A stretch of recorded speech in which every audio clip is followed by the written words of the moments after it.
എന്ന് എനിക്ക് അറിഞ്ഞുകൂടാ, എങ്കിലും അത് വായിക്കുകയാണ്. മത്തായി എഴുതിയ സുവിശേഷം 6-ാം അധ്യായത്തില് അതിന്റെ 12-ാം വാക്യത്തിൽ, ഞങ്ങളുടെ കടക്കാരോട് ഞങ്ങൾ ക്ഷമിച്ചിരിക്കുന്നത് പോലെ ഞങ്ങളുടെ കടങ്ങളെ ഞങ്ങളോട് ക്ഷമിക്കണമേ. അതിന്റെ എല്ലാം വാക്യം വായിക്കാൻ സമയമില്ല.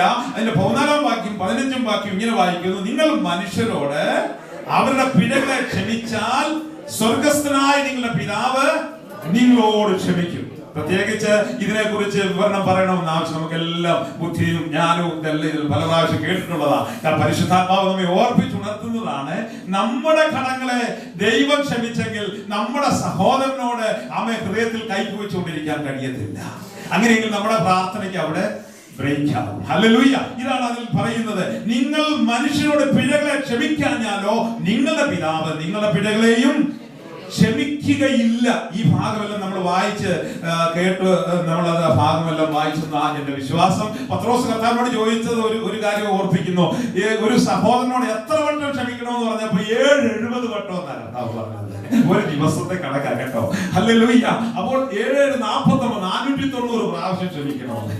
അപ്പോൾ എന്ന് പറഞ്ഞു കഴിഞ്ഞാൽ ക്ഷമ, ദീർഘക്ഷമ, ഇത് തമ്പുരാൻ ദൈവമക്കൾക്ക് അത് ദൈവം നൽകിയ ഒരു ധരിക്കേണ്ട ഒരു കാര്യമാണ്. ആ ക്ഷമയെക്കുറിച്ചും നമ്മുടെ കോപം ഉരിഞ്ഞു കളയേണ്ടതിനെ കുറിച്ച് എല്ലാം ഞാൻ പറഞ്ഞിട്ടുണ്ട്. അതുകൊണ്ട് ആ ഭാഗത്തേക്ക് ഒന്നും പോകുന്നില്ല.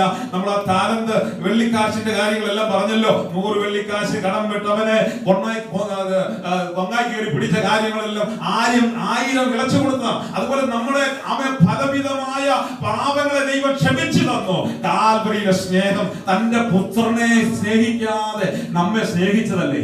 ഹല്ലേലൂയ. അങ്ങനെയെങ്കിൽ നമ്മുടെ സഹോദരനോട് നമ്മൾ സ്നേഹിച്ച് കഴിയുകയുള്ളൂ. നമ്മുടെ ഹല്ലേലൂയ അയൽക്കാരനോട് നമ്മൾ സ്നേഹിച്ചേ കഴിയുകയുള്ളൂ.